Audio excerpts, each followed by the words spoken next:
Shalom à tous. On est content de se retrouver sur l'île pour commencer cette semaine particulière, puisqu'on a commencé lundi, grâce à Shavuot. Et tu nous fais basculer un petit peu du 50e jour à la 50e année de Shavuot au Yovel. Il a fait Votre avec Herman. très bon cachère. Yofi. Alors, c'est vrai que je suis basculé, tu as trouvé un cachère, mais c'est vrai que c'est un peu spécial parce que il faut un peu redescendre sur terre. C'est-à-dire, on était Shabbat, Shavuot et tout dans les hautes sphères. Et qu'est-ce qui s'est passé, Machouka là? Ça, c'est ta mâche. Non, c'est bon. Tout fonctionne. Et quoi? Oui, c'est chez moi qu'il y a quelque chose. Et c'est vrai que depuis Purim, en fait, c'est toujours comme ça chaque année. On s'occupe des Inyané de Yoma, on parle des fêtes de Purim, après de Pessah, Shavuot, Yom Ha'atzmaut et tout, Sfirat HaOmer. Donc maintenant, on revient un petit peu à la routine. C'est en effet, c'était ma marchava, c'est-à-dire que l'année prochaine, Bezrat Hashem, j'en ai parlé avec Johan, on commencera un nouveau cycle, mais cette année, comme on est dans la Shemitah, je pense que ça vaut le coup de terminer. C'est vrai, au début de l'année, il y a tout l'enthousiasme au niveau de la Shemitah, du fait que c'est quelque chose de nouveau, et puis maintenant, on est complètement dedans. C'est comme si on était à l'heure de la sieste de Shabbat après-midi, de la Shemitah. Et donc, il y a moins, je pense, il y a moins, mais d'un autre côté, le cours la série, là, je vais faire une petite série de cours qui, à mon avis, est très important. Vous avez vu le titre, et j'espère que Bezrat Hashem, ce sera assez, d'un côté assez riche et d'un autre côté assez simple pour que vous puissiez en retirer des bonnes choses. Donc, dans le principe général, on va faire une série parce que c'est un sujet qui est riche en lui-même. C'est l'aspect économique et social, en fait, le projet économique et social de la Torah. Parce que ce que je vais vous montrer, on l'avait vu en filigrane dans l'enseignement de Rav Kook.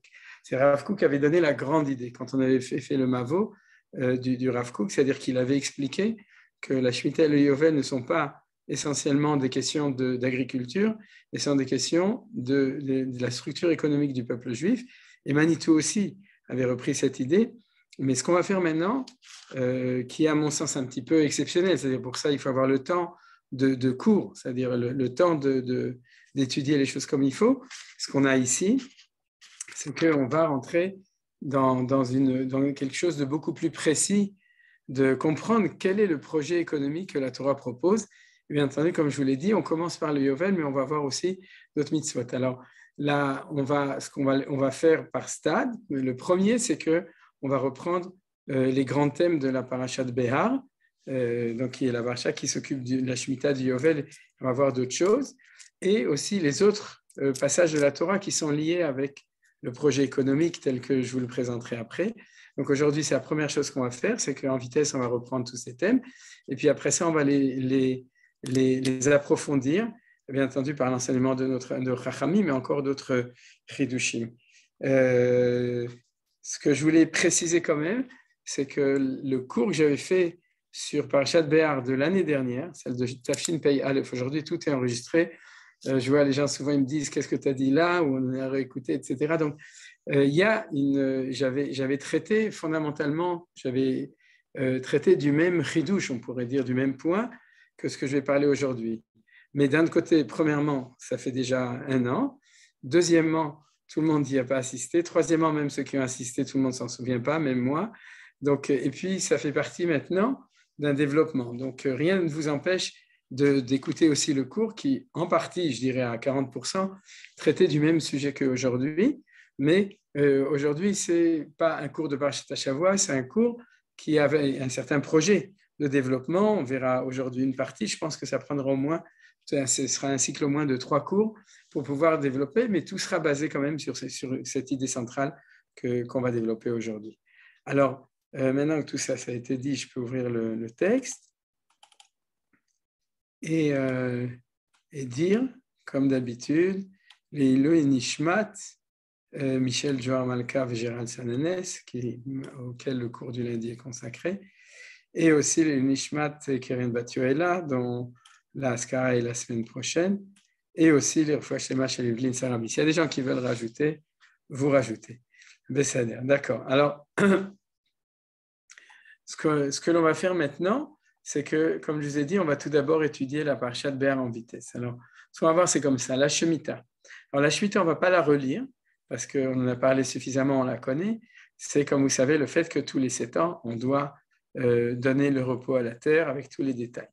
Ce que j'ai mis, c'est que j'ai mis des titres dans la paracha pour qu'on suive les différents thèmes. Après, on fera une synthèse, et c'est ça qui va nous permettre de pouvoir donner le développement, c'est-à-dire avoir une vision de toutes les mitzvot différentes. Donc la première, c'est ce qu'on fait maintenant, c'est un apprentissage. La première, c'est la Shemitah. La deuxième, c'est le Yovel. On ne va pas non plus vraiment la lire. Vous savez que tous les 50 ans, donc, il y a le Yovel, et qu'à ce moment-là, les terres reviennent et les hommes reviennent chez eux. C'est-à-dire ça, on va le lire.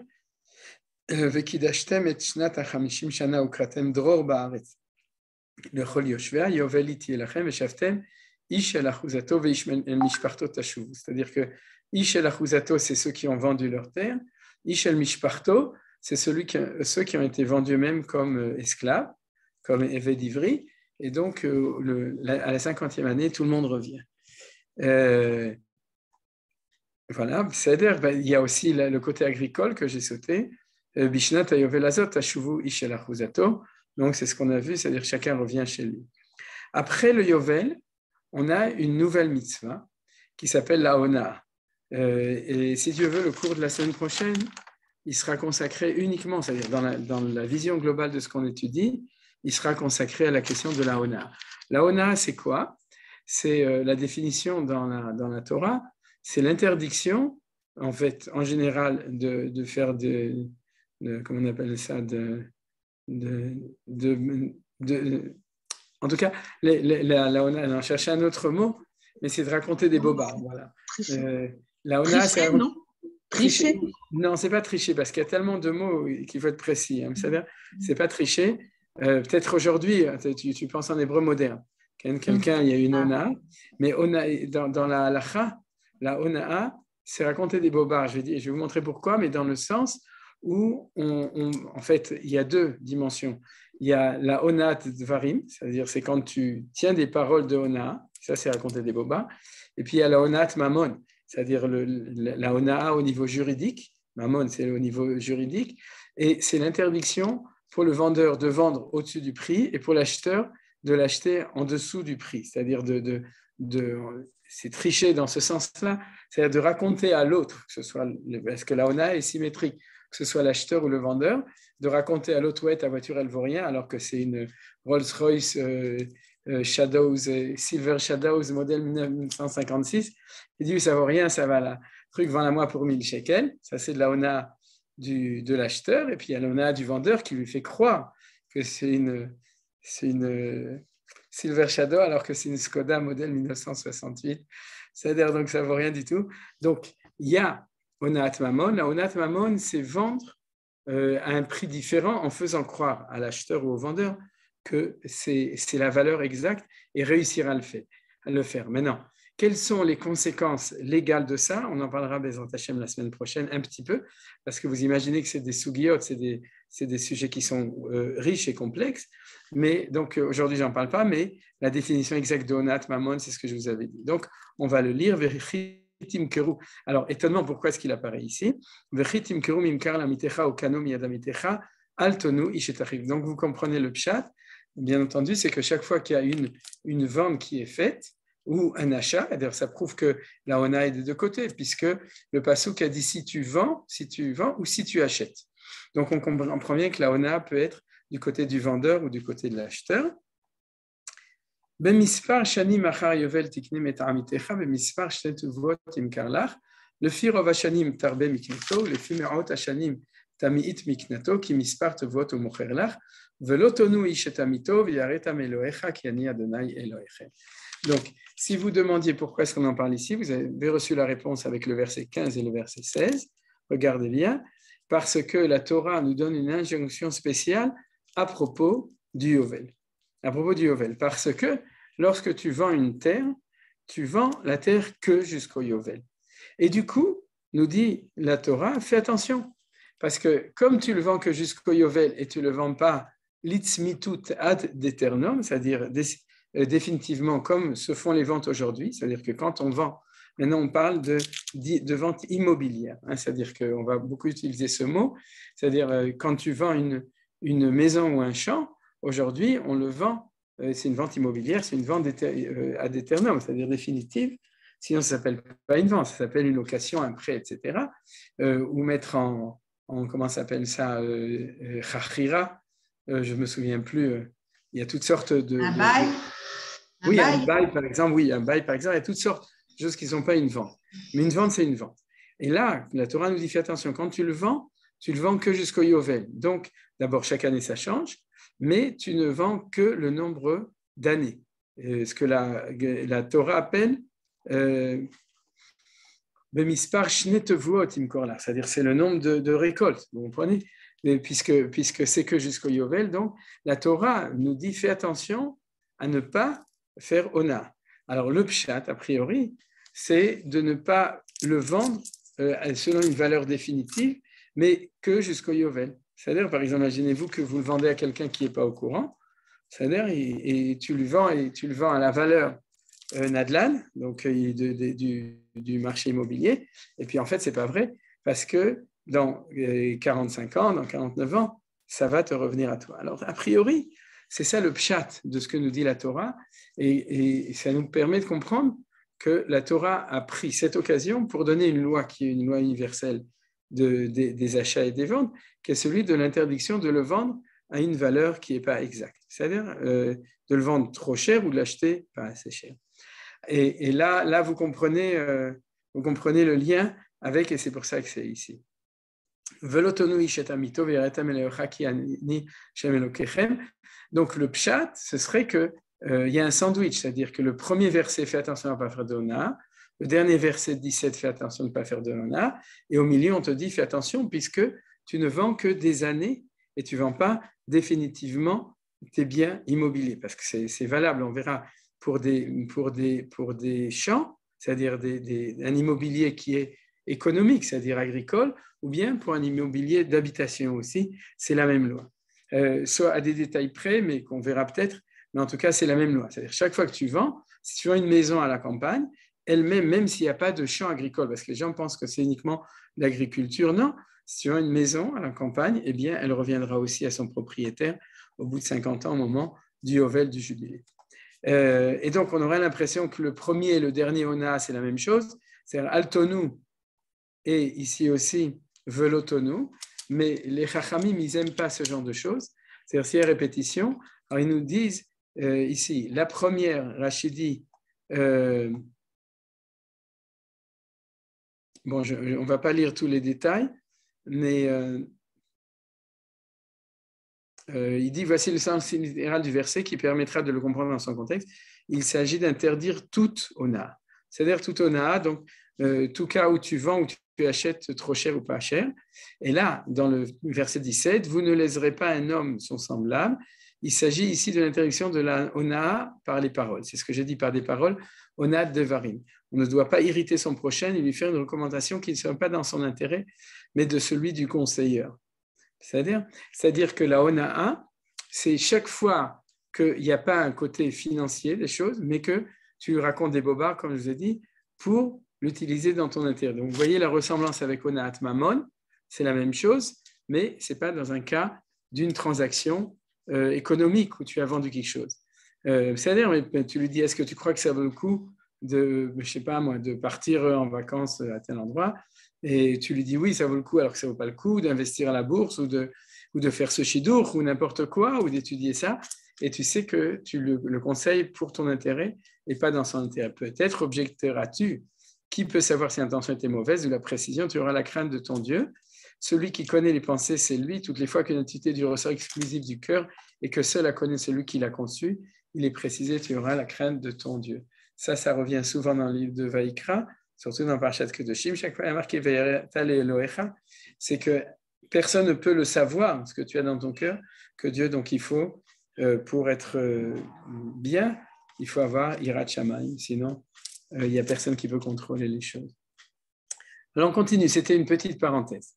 La suite tout cela, on le saute parce que ça ne faisait pas partie de ça. Mais c'est les psukim qui disent qu'est-ce qu'on va faire, qu'est-ce qu'on va manger pendant l'année de Shemitah ou du Yovel, puisqu'on ne peut pas cultiver. Akadosh Hu dit Vetzivite bichati, vous connaissez, c'est-à-dire qu'on aura profusion. Et le dernier verset de cela est très important. Va'aretz lo timacher litzmitut, ki li haaretz ki gerim etoshavim atamim adi. C'est-à-dire que là, on a la conclusion des lois du Yovel et de la Shemitah, mais surtout du Yovel, c'est que la terre, bon, là, il est marqué, ne sera aliénée irrévocablement. C'est un petit peu une traduction trop littéraire et même pas forcément exacte. C'est-à-dire qu'on ne peut pas vendre la terre de manière définitive. La tzmitut, c'est le mot en hébreu qui veut dire définitive. Quand tu vends une terre, elle est que pour 50 ans. Et la motivation qui est marquée ici, qu'il y a arrêt, qui guérit le toshavim atamimadi. C'est ça qu'on va bien entendu développer, c'est que la terre ne vous appartient pas, la terre m'appartient, et donc tu ne peux pas vendre la terre. Tu peux vendre jusqu'au Yovel, mais tu ne peux pas la vendre définitivement, parce que celui qui vend définitivement, d'après la Torah, c'est celui qui est propriétaire absolu. Et là, comme elle m'appartient, tu peux la vendre que 50 ans. Alors, vous pouvez vous demander quel est le rapport. C'est vrai que peut-être tu ne peux pas le vendre définitivement, mais pourquoi pour 50 ans tu pourrais le faire? Et Akadosh Baruch Hu donne une deuxième remarque très importante, qui guérim vetoshavim atam imadi. C'est-à-dire qu'il y a une notion de guerre vetoshav. Alors, j'en ai parlé la semaine dernière, et aussi à Shavuot, c'est qu'on a, d'après l'expression de Manitou, on a un statut complexe, et c'est ça qu'on verra aussi. Toshav, c'est celui qui, au contraire, qui est résident permanent. C'est-à-dire, guerre, c'est celui qui est pas résident, qui est étranger. Alors, décide, est-ce que tu es guerre ou tu es toshav? C'est-à-dire, et la Torah nous dit, tu es en même temps guerre, tu es en même temps toshav. Tu es les deux ensemble, et cette complexité, c'est ça qu'on va voir. C'est une espèce de dialectique ou de paradoxe de savoir si tu es guerre ou si tu es toshav. Alors, donc, vous voyez, à perpétuité, c'est l'itzmitut, en décision définitive comme une vente perpétuelle. C'est-à-dire, donc Rashi le précise, et la terre ne sera pas vendue. Le texte institue ici un commandement négatif. À propos du retour des champs à la première de jubilé, l'acheteur n'a pas le droit de retenir le champ de force.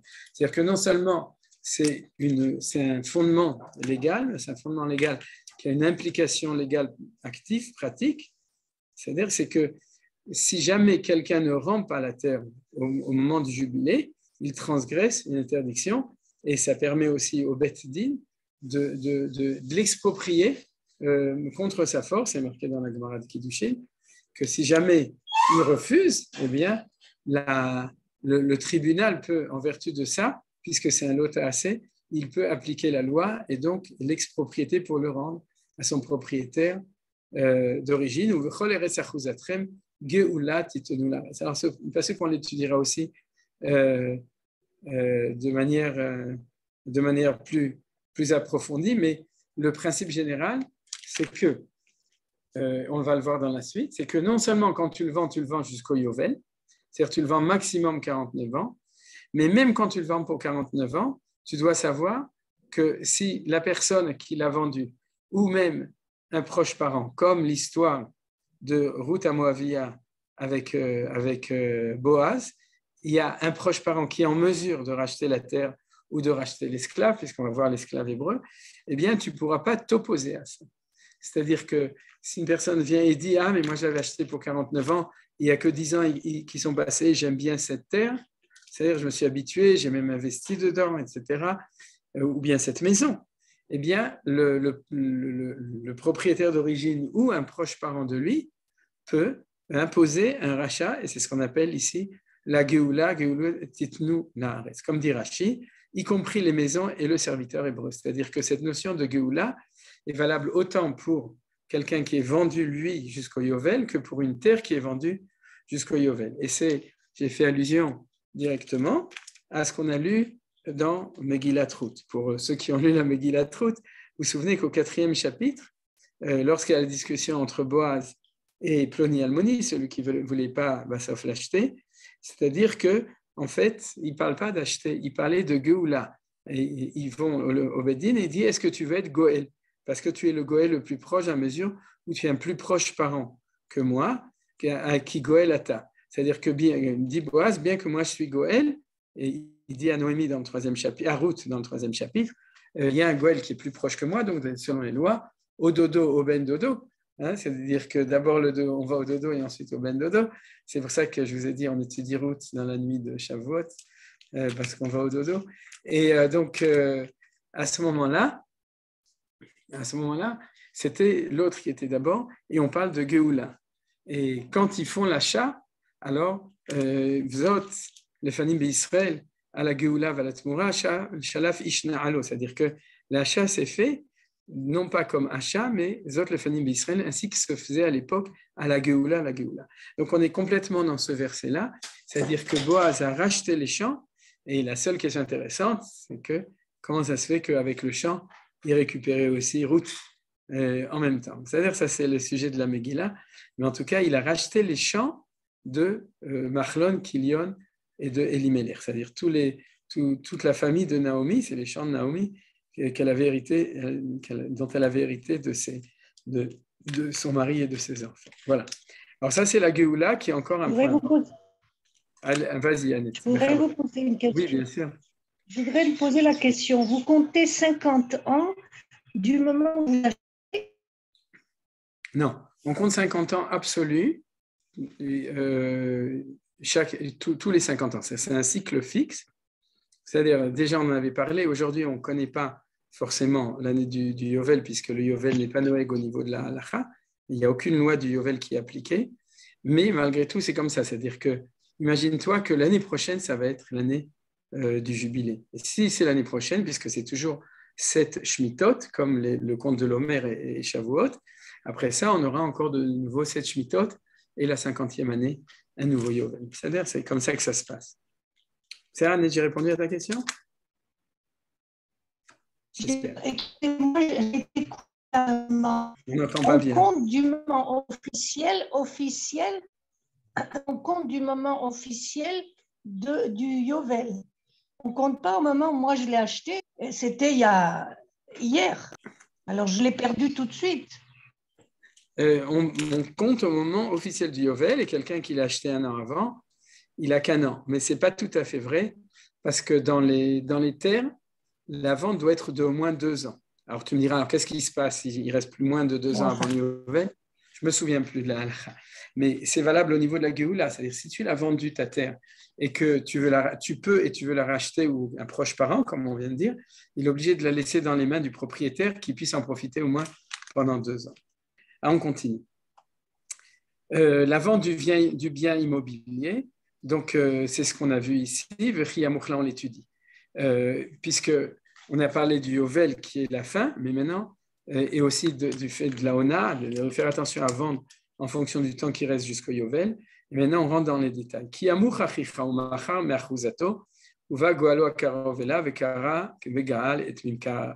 Donc, là, on a l'explication du principe de la Géoula. Vous voyez, c'est le fait qu'on peut interrompre même avant pour le récupérer plus tôt. C'est-à-dire à condition, bien sûr, de payer. Rachid dit 2 choses importantes. Cela nous apprend qu'on n'a pas le droit de vendre son champ si ce n'est pour cause d'indigence. Indigence, ce n'est pas indigène, c'est quand on n'a pas assez d'argent qu'on est pauvre. C'est-à-dire que la Torah n'aime pas que l'on vende sa terre. C'est-à-dire que ce n'est pas un truc qui est conseillé. Et il rachètera la vente de son frère et l'acquéreur ne peut l'en empêcher. Vous voyez, non seulement au bout de 50 ans, on ne peut pas garder, mais même avant, si quelqu'un peut le racheter, tu ne peux pas dire « Ah non, moi j'avais prévu, je ne veux pas, je ne suis pas d'accord, etc. » Non. C'est-à-dire qu'il y a 2 notions ici importantes de la force du vendeur de pouvoir récupérer gratuitement au bout de 50 ans ou de le racheter avant. C'est-à-dire,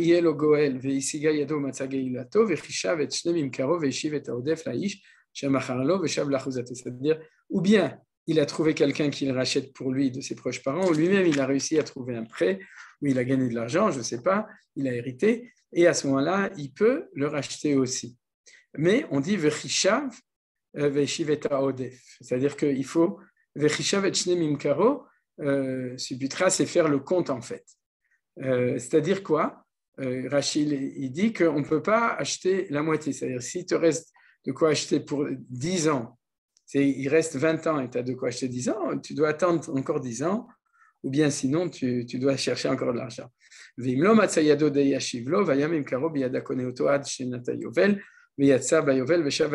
Donc vous avez tous les détails, vous avez compris. Veish, ça, bon, on va le faire. Veish kim korbet moshav ir choma ve'ayta geulato atom shnat mikaro yamim tiye geulato ve'im lo yigael ad melot lo shanat mima ve'kam habayit asher ba'ir asher lo choma latzmitut lakoneoto ledorotav lo yetze vayovel. Donc, c'est des lois qui sont importantes. On le verra dans le développement final.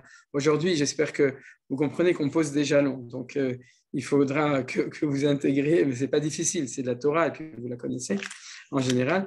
Mais il y a marqué que si on vend en ville, si on vend un bien immobilier en ville, alors on a une année pour le racheter. Vous voyez, c'est le verset 29.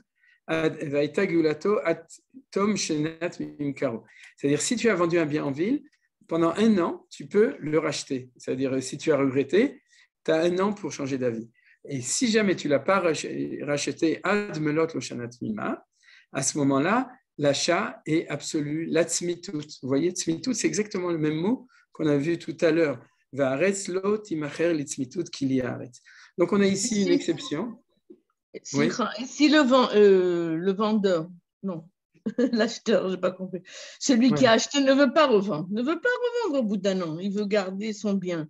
Alors, il ne peut pas. C'est comme si… Non. C'est un tnaï. C'est un tnaï.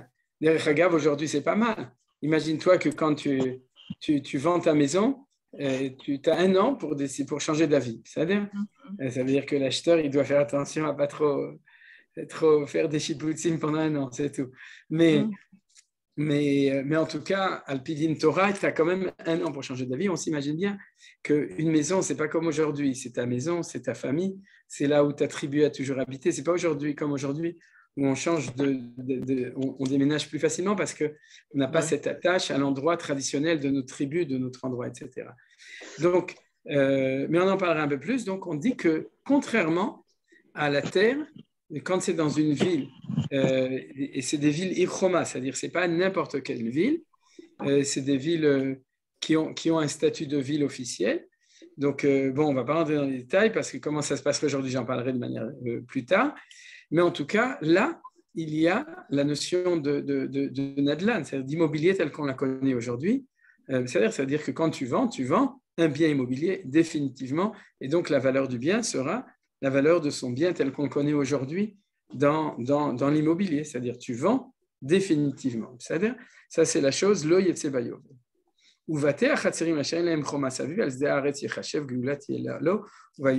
ce que je vous ai dit, que par contre, si ce n'est pas une maison citadine, mais une maison à la campagne, c'est-à-dire dès que les maisons sont à la campagne, ils ont le même statut que les champs. C'est-à-dire que la division, c'est les biens immobiliers citadins et les biens immobiliers campagnards, c'est-à-dire à la campagne, en dehors de la ville, et c'est ça qui fait la différence.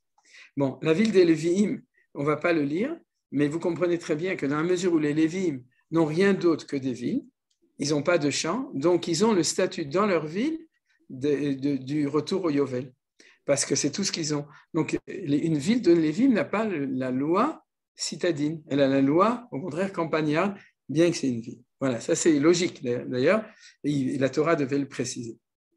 Maintenant, qu'est-ce qu'on a après? Tout de suite après, on a le prêt à intérêt.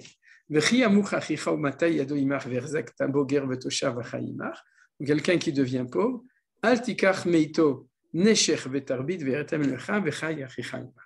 vous voyez qu'il y a marqué aussi qu'il faut craindre Dieu. Vous comprenez pourquoi? À propos du prêt à intérêt, il faut craindre Dieu. Parce que, comme dit Rashi, c'est difficile de ne pas prendre un intérêt quand on prête son argent. Pourquoi? Parce que tu lui prêtes, pendant ce temps-là, tu aurais pu investir et gagner avec cet argent. Et au lieu de ça, tu le prêtes à quelqu'un, et surtout, on parle d'un pauvre, mais tu lui prêtes, donc ton argent ne fait rien, et la Torah a interdit l'usufruit à un juif. C'est-à-dire à un non-juif, les lois sont différentes, on va le voir dans tout, c'est différent, au niveau du Yovel, au niveau de la terre, au niveau de la personne et au niveau aussi du prêt. Mais en tout cas, vis-à-vis d'un juif, il y a une interdiction que vous connaissez très bien, du prêt à intérêt. La question est pourquoi est-ce que cette loi se trouve ici? C'est étonnant, puisqu'on s'occupait des terres, on s'occupait des hommes, on va voir tout de suite d'une personne qui est vendue. Pourquoi est-ce qu'on parle aussi du prêt à intérêt? Donc c'est interdiction générale. Ani Adonai lechem asher hotzeti etchem eretz Mitzrayim la tête lachem et eretz kenaan, liot lachem l'Elohim. Alors, ça peut être la conclusion de l'interdiction de Ribit, ou bien ça peut être la conclusion de tout ce qu'on a vu jusqu'à maintenant. Il me semble, d'après Rashi, on le verra plus tard, que c'est la conclusion de tout ce qu'on a vu jusqu'à maintenant. Je vous ai sorti d'Égypte pour vous donner le pays de Canaan, et c'est pour ça que vous faites la Shemitah et le Yovel. De nouveau, faites attention, je vous donne un enseignement qui pour l'instant est très simple, mais c'est pour avoir une base pour pouvoir faire les développements après. Alors on passe à une nouvelle loi, donc on avait la Shemitah, on avait le Yovel, la Onaa, c'est-à-dire la contrevente, ensuite tous les détails du Yovel à propos de vente de biens, et ensuite on avait Ribit, le pré-intérêt, et maintenant on est dans la vente d'un esclave hébreu, ce qui avait été déjà sous-entendu quand on parlait du Yovel, puisqu'on disait que chacun devait revenir. Mais on ne nous avait pas donné les détails des lois, de même qu'on a vu les détails des lois à propos de la terre, vous vous souvenez, c'est-à-dire qu'on doit le vendre selon telle valeur et pas une autre valeur, et qu'il y a une différence entre la ville, entre la campagne, entre les villes des Lévines, etc. Maintenant, on a tous les détails à propos de la vente d'un esclave hébreu, qui bien entendu sont tous axés sur le fait qu'au moment du Yovel, il reviendra, il recouvrera la liberté. Donc, première ligne, tu n'as pas le droit de le traiter comme un esclave. Donc c'est vrai qu'il est esclave, mais d'abord il est que jusqu'à l'année du Yovel. Et il n'est pas esclave ad aeternum comme dans l'esclavage classique dans toutes les nations du monde, où lorsqu'on achetait un esclave, on pouvait le libérer, mais si on ne libérait pas lui, ses enfants et ses petits-enfants, c'est-à-dire, c'était la case de l'oncle Tom, il restait chez le maître. Et la Torah nous dit le même chidouche que pour la terre, qu'au moment du Yovel, à ce moment-là, il sera libéré. Alors, elle donne une deuxième chose, c'est qu'il n'a pas le statut au jour le jour d'un Evel, puisqu'il est considéré comme un Sachir Toshab. Rashi explique, je n'ai pas inscrit le Rashi sur la tête, mais il dit on n'a pas le droit de le traiter comme un esclave. Par exemple, on n'a pas le droit de lui demander de porter ses kelim, c'est les ustensiles du maître, le Bet HaMechaz quand il va au bain public, mais c'est valable aussi s'il va autre part, s'il va au travail. On ne peut pas donner à son esclave hébreu ton cartable pour qu'il le porte, pour bien montrer que toi, tu es le maître, et lui, c'est l'esclave. Vous imaginez, c'est dur, quoi. Hein, c'est-à-dire, mais en tout cas, c'est comme ça. Et aussi, une deuxième chose, on n'a absolument pas le droit de lui faire des travaux qui n'ont pas de sens. C'est-à-dire uniquement pour montrer qu'on est les propriétaires. Monte les pierres, descend les pierres, monte les pierres. Vous savez ce qu'on nous faisait faire à l'armée quand on était à la tironoute. Ouais, la tironoute, c'est pour qu'on ne soit pas tir au flanc. Alors, qu'on soit tironoute. Et ça, c'est... Et que Sachir Vetoshav, dit Rashi, comme fais-lui exécuter un travail agricole ou d'artisanat, comme ceux dévolus à d'autres salariés. Donc, tu n'as le droit de l'utiliser que comme un employé. C'est-à-dire, bien qu'il est esclave, d'après la définition formelle, tu dois l'utiliser comme un employé. Est-ce que tout cela est lié avec l'idée du Yovel? On va le voir que oui. C'est-à-dire que ça va être, bien entendu, ça va être une conséquence du fait qu'il n'est pas vendu définitivement. C'est ce qu'on avait vu au début de la paracha. Au moment du Yovel, il rentre à la maison. Pourquoi? C'est-à-dire que la Torah donne une justification qui n'est pas socio-économique, une explication qui est spirituelle, c'est-à-dire puisqu'elle dit c'est parce que vous êtes mes esclaves à moi, mes serviteurs, donc vous ne pouvez pas être vendus comme esclaves. Donc c'est le plus important, tu n'as pas le droit non plus de te conduire avec lui avec rigueur, c'est-à-dire lui donner des coups, etc. Et c'est aussi la raison pour laquelle, non, c'est pas la raison pour laquelle, c'est une interdiction absolue de prendre son esclave hébreu comme un esclave. Alors, par contre, le contre-exemple, comme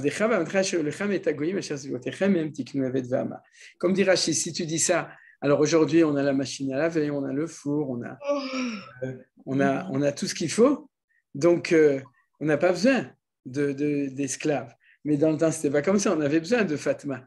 Alors donc, Et donc, si tu dis, alors comment je vais faire, puisque mon esclave hébreu, je dois le respecter même presque plus que moi, comme vous avez vu, alors t'inquiète pas, nous dit la Torah, tu peux acheter des esclaves non juifs. Et à ce moment-là, c'est des vrais esclaves, c'est pas de la blague. Même tiknu evet v'ama, vegam ibnei atoshavim agarim imachem, et tiknu mimishpartam, asher imachem, asher olidu be'artechem, va'yu lachem la'achouza. C'est quoi l'achouza? C'est qu'ils ne reviennent pas au Yovel. Vous comprenez, ils ne sont pas libérés au Yovel. Puisqu'on avait vu que l'esclave hébreu, Veshav la'achouzato, c'est-à-dire il revient à sa achouza, et eux, par contre, ils sont achouza. Achouza, les chos, c'est aussi qu'ils sont entre vos mains, c'est-à-dire qu'ils sont votre propriétaire. Veitnahaltem otam livnechem acharechem la reshet achouza, leur olam ba'em ta'avodu, ve'achechem l'isreish b'achiv lo tirdebo befarer. Vous voyez qu'il y a ici le passouk nous montre l'exemple et le contre-exemple. C'est-à-dire que l'esclave hébreu n'est pas un esclave, donc on n'a pas le droit de le traiter en tant qu'esclave, de lui faire violence, etc. Il n'y a pas marqué qu'on a le droit avec les esclaves cananéens. La preuve, c'est que si on lui casse une dent, il sort automatiquement en liberté. Je parle d'un esclave non juif, c'est-à-dire ce qui prouve qu'on n'a pas le droit de lui faire violence. Mais par contre, il est propriété indéfectible, définitive. Il ne part pas au Yovel, ce qui a marqué ici, le Olam, Bem Ta'avodo, ou bien Vitnachaltem, Otam, Livnechem, Acharechem, la Reshet Achouza.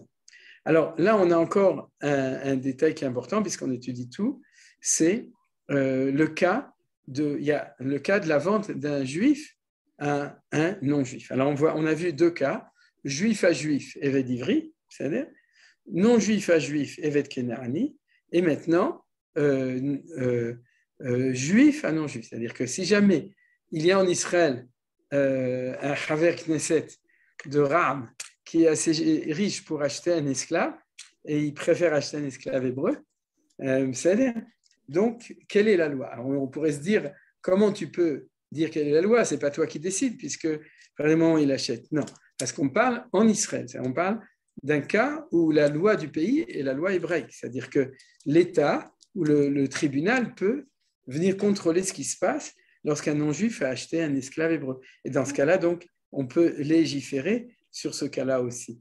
Alors, elle dit comme ça, yad ger toshav imach, vetoshav umach achichaimo, venimkar le ger toshav imach oleiker mishpachat ger. Donc, c'est le cas où il a été vendu à un ger ou un toshav, c'est-à-dire, on ne parle pas d'un ger, d'un converti, on parle d'un résident permanent, un non-juif résident permanent en Israël, qui a les droits puisqu'il a renoncé à l'idolâtrie, il a accepté cette loi noachit. C'est le cas du ger toshav. Achare nimkar geulat yelo echad mechav igalenu. C'est-à-dire qu'on peut le racheter. Rachid dit que non seulement on peut, mais il n'y a pas marqué si tu as un ben dod qui a de l'argent, etc., qu'on a vu avant, mais ici c'est geulat yelo immédiatement et ne le laisse pas le temps de s'assimiler jusqu'à l'année de jubilé. Car de prime abord, il ne l'a acquis que pour qu'il le serve jusqu'au jubilé, étant donné qu'il sera affranchi lors de sa venue. Comme écrit plus loin, il sortira l'année du jubilé. Le texte parle ici du païen qui t'est soumis, que tu ne dois pourtant pas traiter avec ruse, afin d'éviter un chilul Hashem. Bon, on ne va pas lire la suite, mais vous avez compris, c'est-à-dire que tu as une mitzvah spéciale de le racheter, parce que malheureusement, il a été vendu à un non-juif, donc pour éviter l'assimilation, il faut tout faire pour le racheter, si c'est possible, bien que lui pensait l'avoir acheté pour 50 ans. Ododo ben dodo igaleno, misher besaro mimishparto igaleno, isigayado vinigal, donc ou un proche parent lui-même, vechishav imkoneu mishnat imkarolo, achnat ayovel vaya kasav imkaro bemispar shanim kime sachir ye imo. Donc Rashi nous explique, c'est pas parce que tu l'as vendu à un non-juif que tu as le droit de le rouler, c'est du chilul Hashem, il faut se conduire droit, il a acheté une certaine valeur, donc il faut le racheter de manière juste, s'il reste 10 ans, tu dois lui payer tout ce qui reste jusqu'à ce moment-là, bemispar shanim, qui met sachir imo. Mais ça, qui met sachir, c'est très important, c'est que en fin de compte, tu dois considérer que quelqu'un qui est vendu jusqu'au Yovel, il n'est pas acheté, mais il est non pas un mercenaire. Sachir, c'est, comment on dit en bon français? Loué. Salarié, voilà, employé, salarié, exactement, l'un ou l'autre. Et là, on a, en fin de compte, une indication extrêmement importante, parce que ça veut dire qu'à partir du moment où il y a le Yovel, il devient Sachir.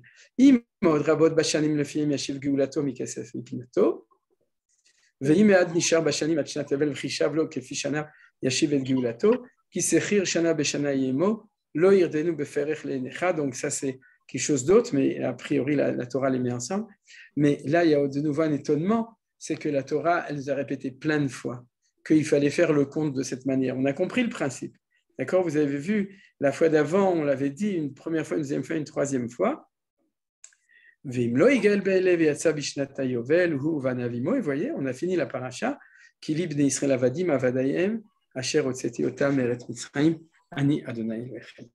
Alors, pour avancer un petit peu, on va d'abord en vitesse voir qu'il y a encore deux autres mitzvot. On a vu tous les détails, là, vous voyez. On a d'ailleurs étudié toute la paracha en vitesse. Il reste deux psukim, on verra après. Il y a encore une mitzvah très importante parce qu'elle va être appliquée d'ici quelques mois, c'est-à-dire le premier Tishri qui est en train d'arriver, c'est bientôt, c'est la Shemitah de Ksafim. C'est-à-dire qu'on a appris la Shemitah, le Yovel, la Onaa, dans le Yovel, la vente des hommes et la vente des biens immobiliers, et on a appris aussi l'interdiction du prêt à intérêt. Tout ça, c'était le projet, comme je vous ai dit, c'est pour ça que j'ai dit Yovel, etc., c'est le projet économique. Alors, ce qu'il faut rajouter, c'est un passage qui n'est pas marqué dans notre paracha, bien qu'il le complète totalement, c'est l'annulation des dettes. C'est qu'à la fin de l'année, Mikses Shivashanim Ta'aseh Shemitah. Et là, de nouveau, comme Annette a demandé, c'est un temps absolu, pas relatif au prêt, mais absolu. C'est-à-dire à la fin de notre année de Shemitah, c'est-à-dire le jour où ça va terminer le 29 Elul, au moment où Rosh Hashanah va rentrer, on fera Baruch Hu et on rentrera dans l'année 5743, à l'instant même, toutes les dettes seront annulées.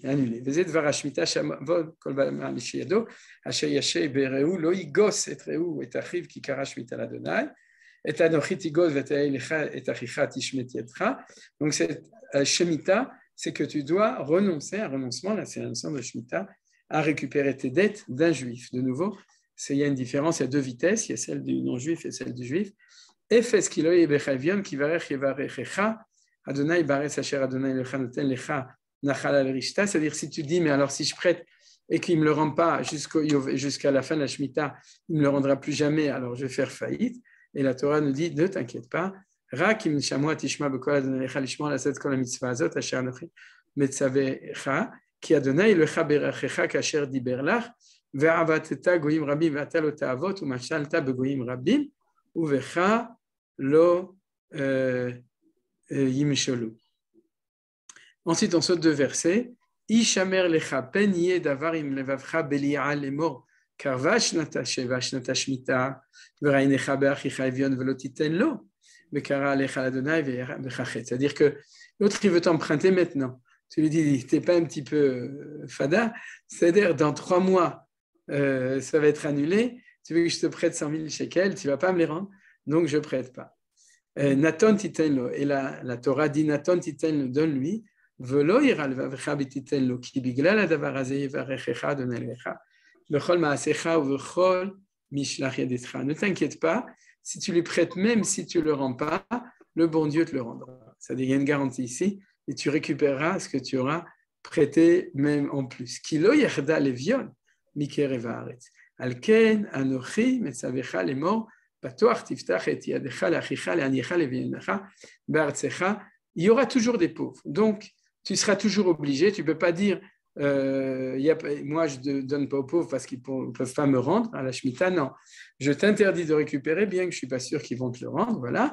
Et ça, c'est la mitzvah de Shemitah Ksafim. Mais pour terminer, on a dans la paracha de Mishpatim, Ki tikne vedivri, sheshanim ya'avod vashvi yetze lachofshi chinam. Juste ce verset.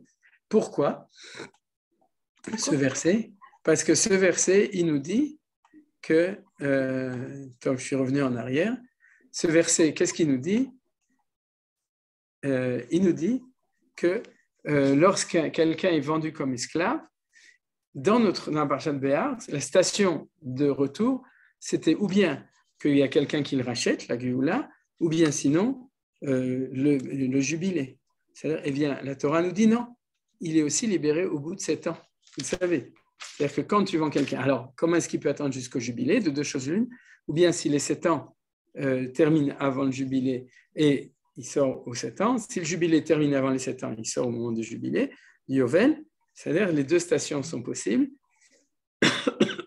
Et si au bout de 7 ans, il y a une clause spéciale qui est marquée dans Mishpatim, que cet esclave hébreu dit « j'aime bien mon maître, j'aime ma femme qui m'a donné tout, je veux rester », à ce moment-là, on prolonge le bail jusqu'au Yovel. On ne prolonge pas de 7 ans, on prolonge jusqu'au Yovel. C'est-à-dire il y a 2 dates de libération automatique, les 7 ans et les 50 ans.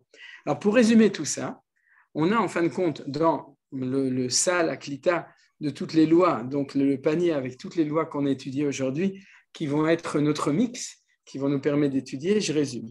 On a des lois sur les biens immobiliers, on a des lois sur l'argent et on a des lois sur la personne.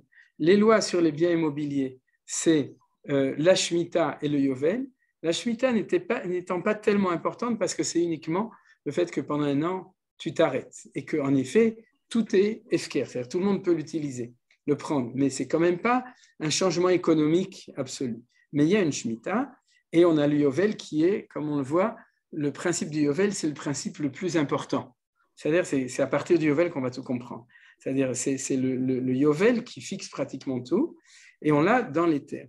Et puis on a vu aussi qu'on avait une autre loi qui n'était pas spécifique aux terres, mais était exprimée au moment de la terre, c'est la Ona. Ona, vous vous souvenez, c'est l'interdiction de vendre à un autre prix que le prix qui est en fin de compte lié avec le fait que c'est vendu que pour 50 ans. Ensuite, on a des lois au niveau de l'argent et on a 2 lois. Une dans Parshat Béar qui est celle du prêt-intérêt et celle qu'on vient de voir maintenant qui est celle de Shemitah Ksafim. Alors Shemitah Ksafim étant au même moment que la Shemitah, c'est-à-dire c'est un rythme absolu, vous imaginez bien que c'est des choses qui vont ensemble. C'est-à-dire qu'on a donc 2 lois en gros pour les terres, la Shemitah et le Yovel, c'est quelque chose de général, et on a 2 lois pour l'économie d'argent qui sont le prêt-intérêt, l'interdiction bien entendu, et l'annulation du prêt. Tous les 2 sont sur les prêts d'argent.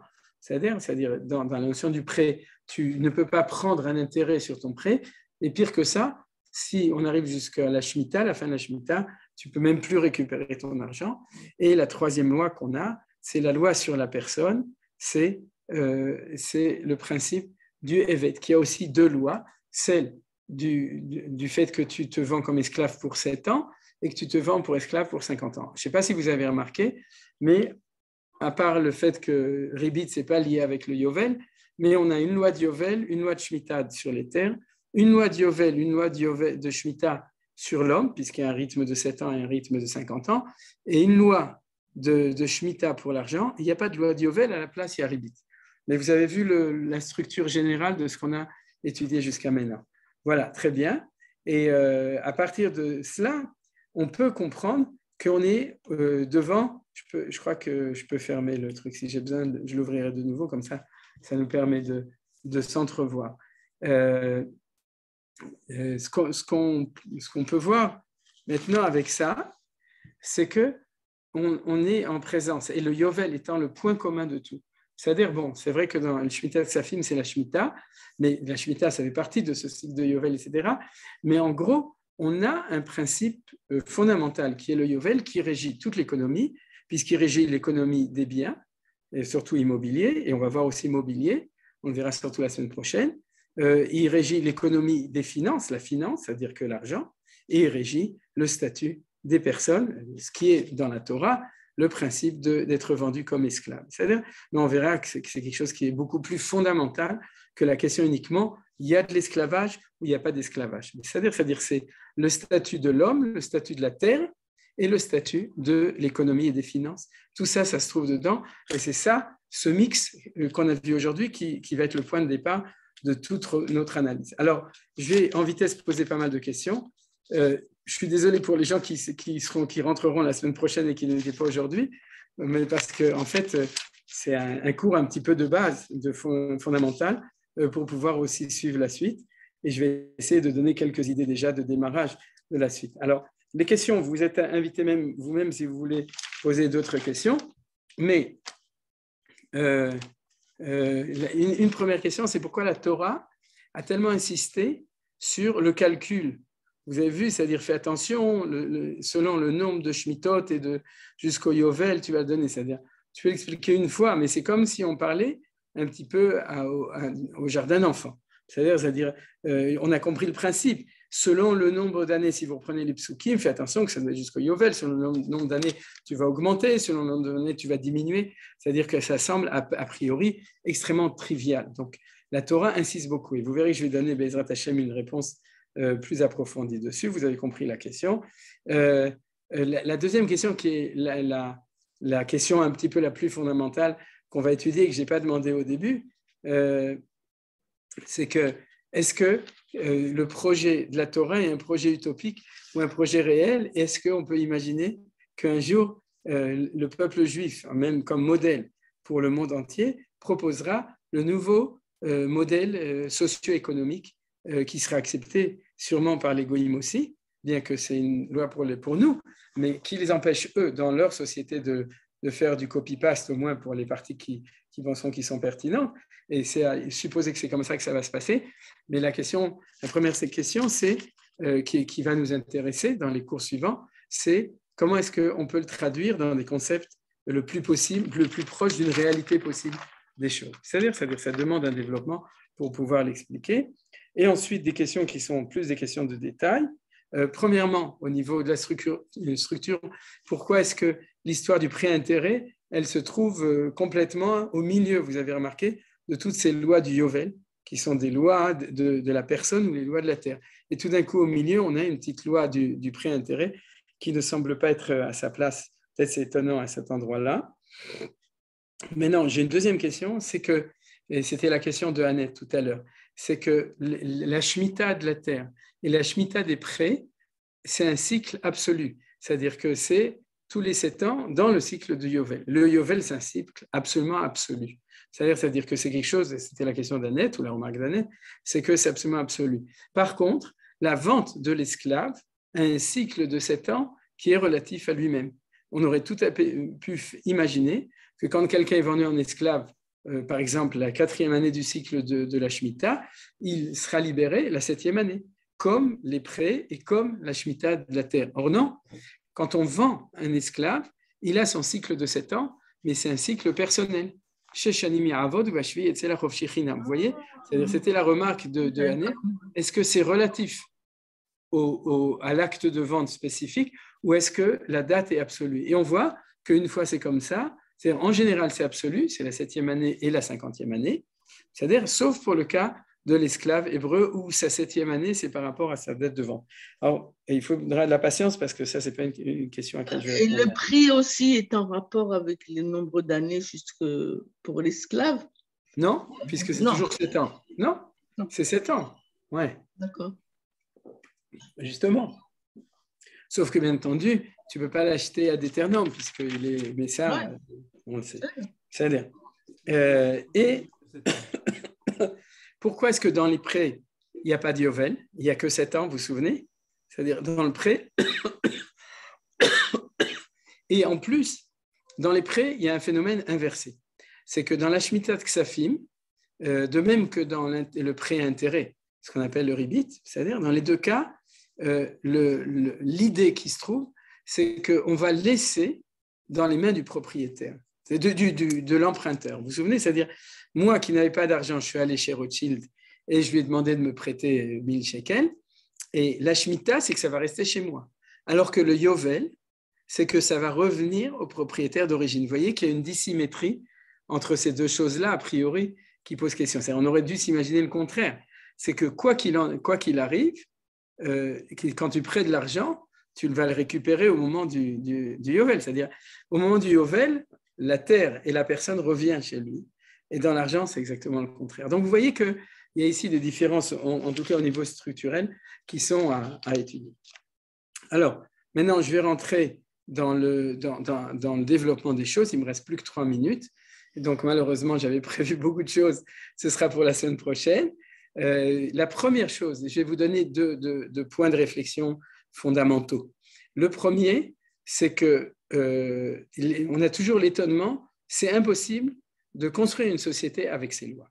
Comment tu peux faire tenir une société où il n'y a pas de prêt à intérêt?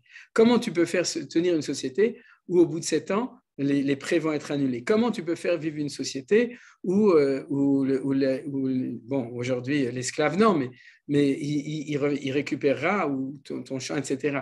Comment est-ce possible de faire ce genre de choses? Et ma première réponse, c'est que notre questionnement, il est tout à fait vrai, mais il est d'autant plus fort lorsque on fait ce qu'on appelle, on coupe au scalpel et on regarde chaque loi en elle-même. C'est-à-dire que tu étudies que le ribit, le prêt-intérêt, et tu dis, mais c'est impossible. Tu étudies que le Yovel à propos des esclaves, tu dis, c'est impossible. Tu étudies que ça, la Shemitah Ksafim, tu dis, c'est impossible.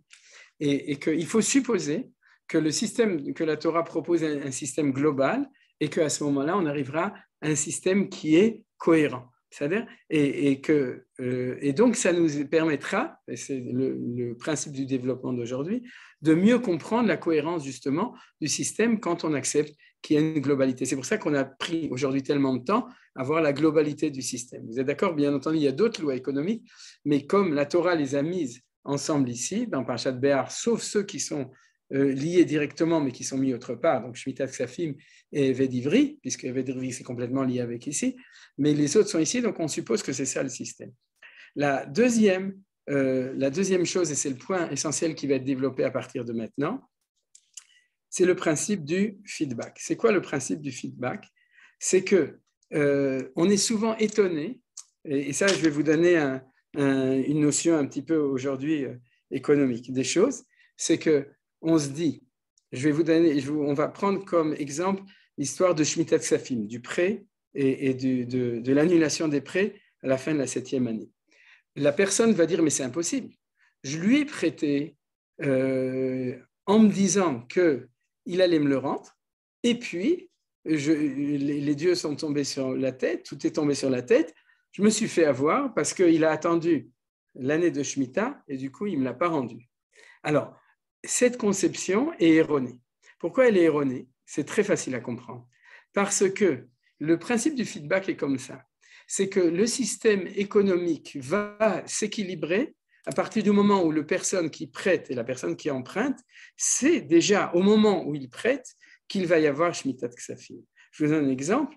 Le prêt, disons, comment on appelle ça, la quantité d'argent que tu vas prêter est fonction du risque. Vous êtes d'accord? C'est-à-dire, c'est comme ça que ça marche. C'est à partir du moment où je lui prête et qu'il reste 6 ans et que je connais la capacité de remboursement de cette personne, sa probité, son honnêteté, etc. C'est-à-dire, et le fait que je rajoute le fait que dans 6 ans, éventuellement, ça pourrait être annulé, tout ça va influencer aujourd'hui. C'est-à-dire aujourd'hui, le 7 Sivan, sur la manière dont le prêt va se faire. C'est-à-dire, c'est ce que j'ai appelé le feedback. C'est-à-dire, on ne peut pas envisager un système économique lorsqu'on l'envisage dans un système de pensée qui est étranger au système lui-même. Vous comprenez? C'est comme quelqu'un qui préparait son Shabbat en partant du principe qu'il n'est pas Shomer Shabbat. C'est-à-dire, il demandera comment on peut faire Shabbat alors qu'on n'est pas Shomer Shabbat. C'est-à-dire, c'est quelque chose qui est étranger à sa vie et donc c'est impossible. Et par contre, si on connaît les lois, à ce moment-là, c'est ça qui va permettre de régulariser maintenant. C'est ça ce que j'ai appelé le feedback, ou en hébreu le mashov.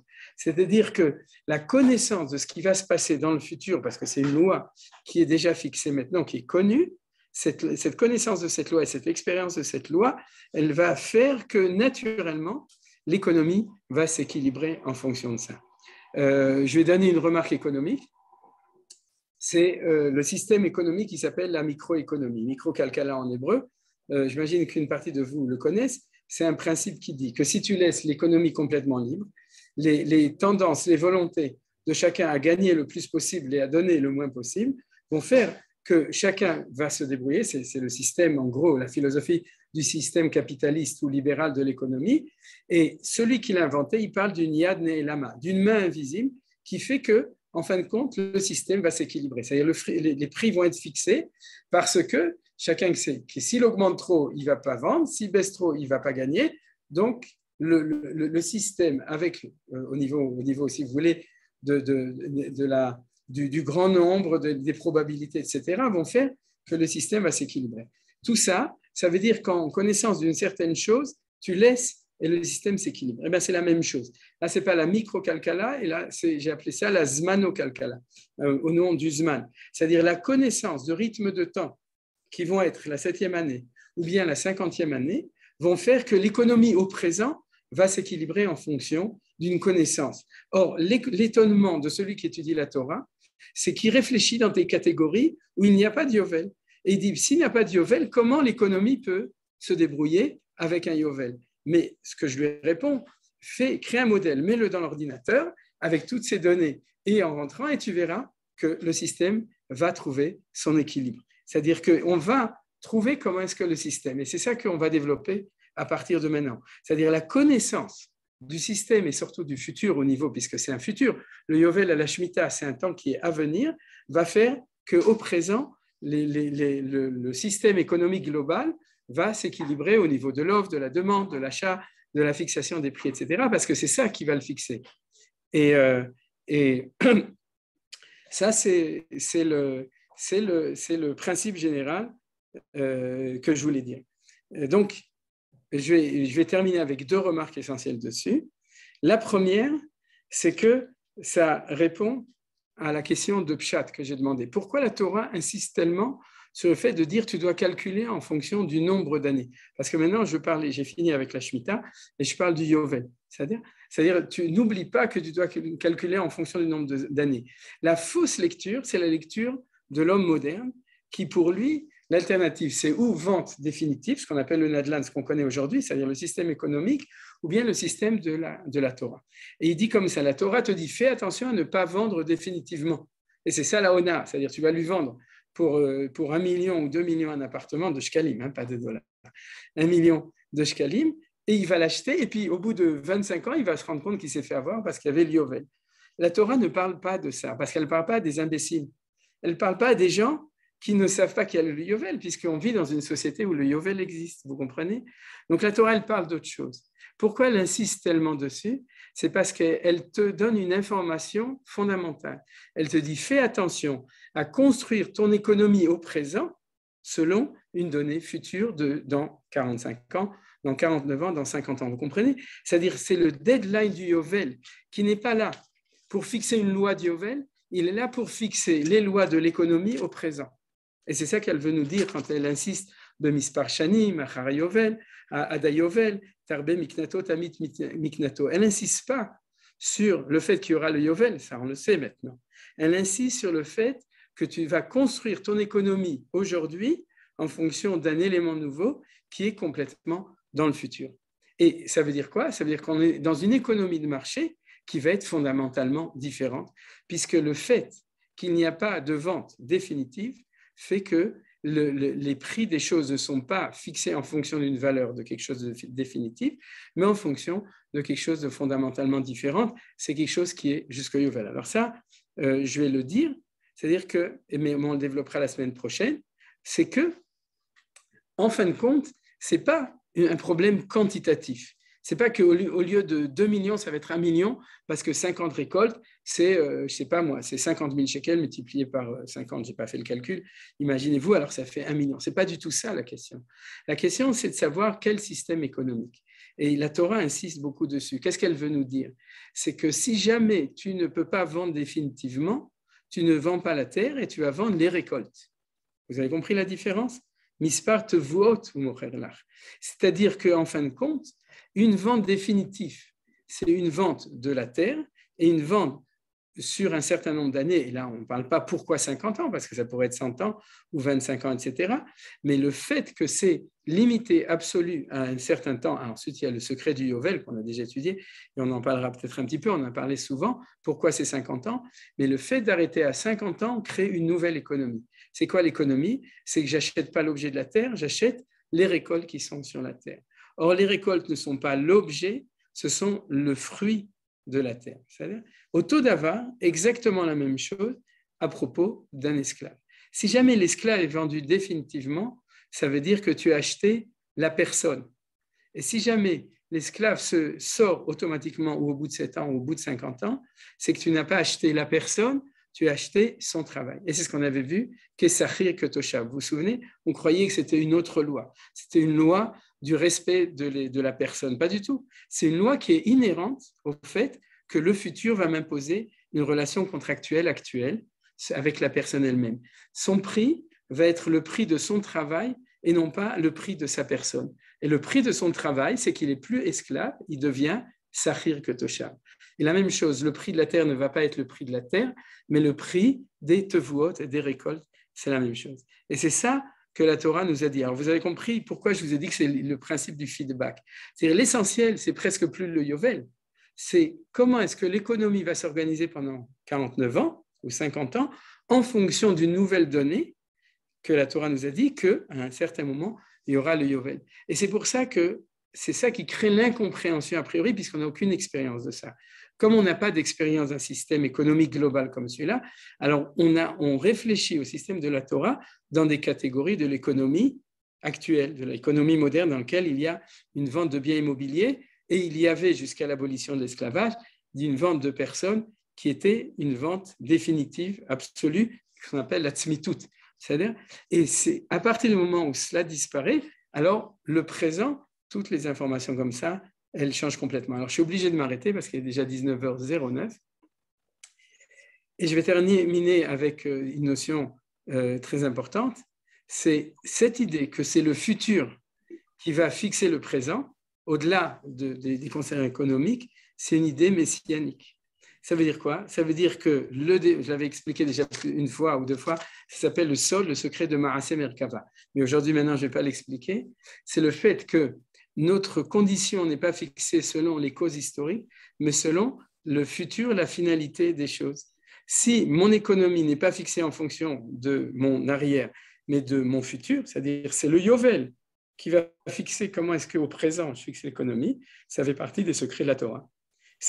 Et c'est pour ça que la notion de Géoula apparaît à ce moment-là, et que le Yovel, c'est le secret de la Géoula. Vous avez vu qu'il y avait le mot de Géoula qui apparaît tout le temps. Parce que ça veut dire que dans l'histoire, mon présent, et on pourrait dire l'équilibre de mon présent va être, ou l'économie de mon présent va être fixée en fonction de la connaissance. C'est comme si on disait, celui qui vit en fonction du fait que dans 1000 ans, il n'y aura pas maintenant 1000 ans, mais il y a 1000 ans, la Géoula viendrait, cela change son présent. Ça fait que sa vie au présent, il y a 1000 ans, c'est-à-dire, est complètement différente parce qu'il vit selon l'éclairage d'un futur à venir. C'est-à-dire, eh bien, c'est ça au niveau de la micro, c'est-à-dire de l'économie qui est fixée dans ce qu'on a appris aujourd'hui. C'est-à-dire, c'est le Yovel, le futur, c'est pour ça que j'ai appelé ça la Zmano Kalkala, c'est-à-dire la tempo-économie, en bon français, c'est celle qui fixe les règles de l'économie maintenant en fonction d'une information fondamentale qui est qu'est-ce qui va se passer dans un futur, qui est la Shemitah pour l'argent et le Yovel pour toutes les autres choses. C'est-à-dire, voilà, je suis obligé de m'arrêter maintenant et Bezrat Hashem, si ça vous a assez intéressé, alors on continuera la semaine prochaine. Est-ce que vous avez sûrement des questions? Une question, je peux poser? Oui, bien sûr. Quelqu'un qui achète un champ, il a encore 40 ans jusqu'au Yovel. Ouais. Il le revend au bout de 20 ans. Arrive le Yovel. À quelqu'un d'autre. Il le vend, il ne veut plus. À qui va revenir le champ à la date du Yovel? Au dernier acheteur? Oui, tu as posé une très bonne question. En fait, elle était sous-entendue dans le cours, mais j'ai oublié d'en parler. C'est qu'il y a ce qu'on appelle le fait que chaque juif en Israël a son lopin de terre qui lui appartient dans l'absolu. Et à l'époque du premier temple, c'était selon la distribution qui a été faite au temps de Yehoshua ben Nun. Au moment du deuxième temple, ça n'existait plus, malheureusement. Et au moment du troisième temple, ça va être refait. On en avait parlé une fois, c'est marqué dans Yecheskel. C'est-à-dire qu'il y aura une redivision de la terre, mais c'est basé sur le fait, c'est ce qu'on appelle guerre vetoshav, le paradoxe. D'un côté, on n'est pas propriétaire, mais on est encore plus propriétaire que n'importe qui, puisque la terre que ta famille a reçue à l'époque de Yehoshua ben Nun, elle est de manière absolue, tu en deviens propriétaire et c'est ça le Yovel. Donc ce sera toujours le premier propriétaire. Celui qui est propriétaire de ce lopin de terre, c'est celui qui fait partie de sa terre dans sa tribu telle qu'il l'a reçue au moment du tirage au sort de Yehoshua, qui va le recevoir. Donc en fait, tu as posé une bonne question et ça veut dire qu'il y a d'un côté, on est plus guerre que d'autres, d'un autre côté, on est plus que Toshav que d'autres. C'est-à-dire puisque c'est la terre qui nous appartient et de manière absolue nous appartient, elle nous reviendra au Yovel. C'est-à-dire, Toda Rabba Marlène. Nadine. En fin de compte, j'ai deux questions, mais j'aurais peut-être pas le temps de poser. D'abord, le prix de la récolte, elle est fonction de quoi? On peut acheter, par exemple, 7 récoltes d'avance et c'est 7 récoltes qui ne vont rien donner. Le climat ne va pas permettre, il y aura la sécheresse. On va acheter 7 récoltes d'avance, on n'a aucune idée de ce que seront les récoltes futures. Et au moment où on achète la récolte, peut-être que c'est une mauvaise récolte ou c'est une bonne récolte. Ça, c'est ma première question. Et la deuxième question, c'est pour l'esclave juif qui se vend pour rembourser des dettes. Et il est obligé de rester 7 ans esclave ou c'est la 7e année, il est libre. Ou est-ce que le nombre d'années d'esclavage est fonction de la dette qu'il doit rembourser? Alors, tu poses la première question, c'est une question plus simple que la deuxième. En fait, de nouveau, on va tout le temps comparer la terre et l'esclave dans les deux sens. On parle esclave du Eved Ivri, hein, d'accord? C'est la même chose. Si tu achètes quelqu'un et qui te dit, moi, je suis, je sais pas moi, je suis tailleur de diamants, tu vas l'acheter en fonction de sa valeur de tailleur de diamants. Mais si ça se trouve, demain, il va pas réussir à travailler, etc. Donc, c'est un marché. C'est-à-dire que quand tu achètes en fonction des récoltes, tu l'achètes en fonction d'une évaluation de la valeur de la récolte normale, statistique. Et a priori, ça ne change rien à ce qu'il y aura comme récolte. Ce qui est important, c'est que c'est comme tous les investissements, c'est que tu l'as évalué en fonction de ce qui était prévu. Et à partir du moment où le marché va être fixé comme ça, chaque année, ce sera la division. Si tu achètes pour 40 ans, ce sera 40 divisé, c'est-à-dire divisé par 40. Je n'ai pas marqué ce Rashi, mais il y a un Rashi qui dit Mispar Shne Tevuot, que s'il y a une année de sécheresse totale, de comment ça s'appelle ça, de Batsoret, c'est-à-dire, et où il y a une récolte zéro, alors du coup, elle est vraiment déduite. C'est-à-dire que dans des cas comme ça, j'imagine, il me semble aussi, mais je ne me souviens plus, mais je crois que dans la Gemara, c'est la même chose pour l'esclave. C'est-à-dire, s'il a une année où il n'a pas pu travailler parce qu'il est tombé malade, alors on fait les comptes, c'est-à-dire que ça ne fait pas partie de tu es dédommagé pour ça. Mais si c'est du plus ou du moins, ça fait partie des règles de l'économie. D'ailleurs, aujourd'hui, c'est la même chose. C'est-à-dire que si dans le cas de force majeure, à ce moment-là, on peut en tenir compte, comme l'indemnisation des agriculteurs. Par contre, si bonne année, bon an, mal an, ça fait partie des risques du métier. C'est-à-dire, voilà, c'est la réponse. Quant à ta deuxième question, je suis désolé, mais je ne me souviens plus de toutes les Gemarot par cœur là-dessus.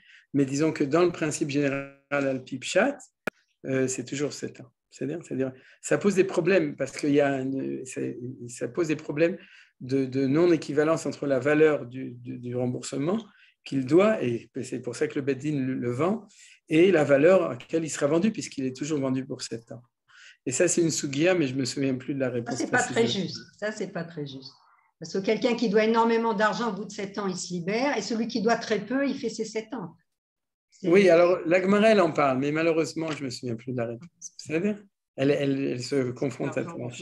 Quand il reste 2 ou 3 ans, il peut se libérer lui-même, il peut se racheter. Ah, de toute façon, il peut se racheter. Mais au moment de la vente, s'il est vendu parce que le Beddin doit, alors malgré tout, c'est pour 7 ans. C'est-à-dire, Toda Menachem. Je peux poser une question? Oui, bien sûr. Merci. À l'approche du Yovel, quelques années avant, est-ce que ça ne va pas freiner les transactions parce qu'il n'y a pas un risque que ça freine les diffs à l'approche du Yovel? Si, c'est possible, oui. C'est-à-dire les gens, ils vont éviter de faire toute transaction. Alors économiquement, c'est pas tellement positif. Non, c'est vrai, mais et j'ai pas de réponse précise, mais c'est comme j'ai dit avant, c'est-à-dire que tu peux dire au contraire, c'est que 2 ans après, tu vas avoir un boom qui est connu. C'est pas comme aujourd'hui où on a des hauts et des bas qui sont souvent imprévus. C'est-à-dire il y a très peu de critères prévisibles au niveau de la croissance économique qui peuvent faire prévoir une montée et une descente. Et j'imagine que ça va s'équilibrer. C'est-à-dire, et sinon, si pas comme ça, autrement. Mais comme je disais, c'est-à-dire, sur cette question, je n'ai pas poussé mes réflexions personnelles, mais j'imagine que dans le système général, justement, les choses s'équilibrent. Mais c'est vrai que les années qui sont juste avant l'Yovel, il y a un ralentissement disons, des transactions économiques qui sont liées avec les lois du Yovel. D'accord. Absolument. Merci. Quelqu'un encore? Oui, j'ai une question par rapport aux dettes, pas aux dettes, quand on prête de l'argent. Si on le calcule par rapport au nombre d'années qui restent jusqu'à la Shemitah, donc on va calculer le remboursement mensuel ou annuel. Donc normalement, il devrait avoir tout payé avant le Yovel. Donc est-ce que quand il reste une dette, c'est parce qu'il n'a pas payé, mais alors est-ce qu'il n'est pas redevable quand même? Est-ce qu'il n'y a pas la justice qui va s'en mêler parce qu'il faut qu'il fasse ses remboursements mensuels? Comment ça se passe? Non, ça se passe comme ça. D'abord, ce n'est pas l'Yovel, c'est la Shemitah. C'est pardon, oui. C'est un cycle plus court. Et d'après le pshat de la Gemara, le pshat de la Torah, on parle pas forcément un prêt avec remboursement mensuel, mais c'est un prêt global. C'est-à-dire, je te prête 10 000 shekels ou 100 000 shekels, et puis tu me les rendras dans 1 an, dans 2 ans. Globalement, oui. Et on parle du cas où la personne vient au moment, elle dit, je ne peux pas rembourser. Et il lui dit, bon, c'est pas grave, alors tu attends encore 1 an, et puis arrive la Shemitah, et à ce moment-là, il ne l'a pas remboursé, et à ce moment-là, tu as perdu le prêt. C'est le cas classique dont la Torah parle. D'accord, ce n'est pas des remboursements mensuels, donc tu ne peux pas calculer par rapport à la durée. Bien entendu, si on veut un remboursement mensuel et qu'on sait que la Shemitah de Safim existe, alors ce sera tenu en compte, comme j'ai dit, par la personne qui prête, donc qui emprunte. Mais le cas qui arrivera, c'est les problèmes de cessation de paiement. C'est-à-dire qu'au bout de 3 ans, il dit « je ne peux plus te rembourser », etc. Et en effet, et puis comme c'est un pauvre, tu ne vas quand même pas lui prendre son lit et son ramon. C'est-à-dire, comme la Torah dit, c'est-à-dire le kenoché, ça fait partie des lois sociales, l'interdiction de prendre les choses, etc., à gage pour l'obliger à payer, ou bien on le faire dans la douceur et pas comme ça se fait aujourd'hui. Mais bien entendu, c'est-à-dire ce cas de figure, il peut aussi exister, et à ce moment-là, ce sera fait. Juste comme tous les cas dont on parle. Maintenant, bien entendu, il ne faut pas oublier que de notre temps, pour les gens qui s'inquiètent, s'ils ont prêté à des gens, on fait le prosbol, c'est-à-dire qu'on fait quelque chose pour contourner. Mais ça aussi, on en parlera. Pourquoi est-ce qu'à un certain moment de l'histoire, petit à petit, ces lois qui semblent justement irréalisables dans un système d'économie ont été contournées, puisque le ribit, on a fait Eteriska, et la Shemitah Ksafim, on a fait le prosbol, etc. Le Yovel, on ne le fait pas. Shemitah, maintenant, on fait Termechira. Donc, ça prouve qu'a priori, c'est un système inapplicable. C'est ce que disent les gens, c'est-à-dire à cause de ça. Et ce que je voudrais, c'est donner une contre-proposition que c'est réalisable à condition que ce soit réalisé dans une société qui prend sur lui tout le système. Et la raison pour laquelle c'est irréalisable aujourd'hui, c'est parce que en fait, on est dans un autre système. On est un porte-à-faux au niveau du système, donc ça devient irréalisable. Et ce n'est pas le signe que la Torah est en porte-à-faux, c'est le signe qu'on est, en fin de compte, dans une autre société. On est en exil, entre guillemets, du système de la Torah. Donc, c'est pour ça que ce n'est pas réalisable. Ouais. Je voulais rapporter aussi juste une chose. Je ne sais pas si vous avez connu Stoléru en France. À un moment donné, il était ministre je crois, de l'agriculture, et il y avait certaines lois qu'il avait édictées et qui étaient tirées tout à fait de la Torah. C'est quelqu'un qui a étudié la Gemara, etc. Et donc, ça nous avait assez surpris à l'époque. Voilà. Ouais. Donc, il y a des choses qui peuvent se faire, quoi. Ouais. Même chez les Umot Haolam. Et ça, j'en parlerai, c'est-à-dire du fait que certaines idées qui sont là, peut-être qu'elles vont nous revenir même d'un progrès humain général. Oui, Annette? La conclusion de votre leçon qui était passionnante, merci beaucoup. Merci, Annette. C'est qu'en fait, il faut que les deux parties soient au courant de toutes ces lois. Parce qu'ici, on a l'impression qu'il n'y a que les avocats qui savent, les juges en tout cas, on ne comprend rien du tout ce qu'ils disent. Et là, on fait des échanges et nous, le simple juif, on n'est pas dans le coup du tout. Et c'est ça l'idéal que vous avez dit, que pour l'instant, c'est impossible à appliquer. Parce qu'on est des gens absolument ignorants et un système c'est ce que j'ai sorti de votre cours, parce qu'on est un peu c'est Gam Nachon. C'est quelque chose qui demande une connaissance, une participation collective de tout le monde. Tout à fait d'accord. C'est Toda Rabba Annette. Quelqu'un d'autre veut encore dire quelque chose? Sinon, tu as prévu une musique, Johan, selon la pure tradition? Merci beaucoup. Merci beaucoup. Toda Rabba, בסדר. Daraba, merci beaucoup. Alors, on s'arrête là.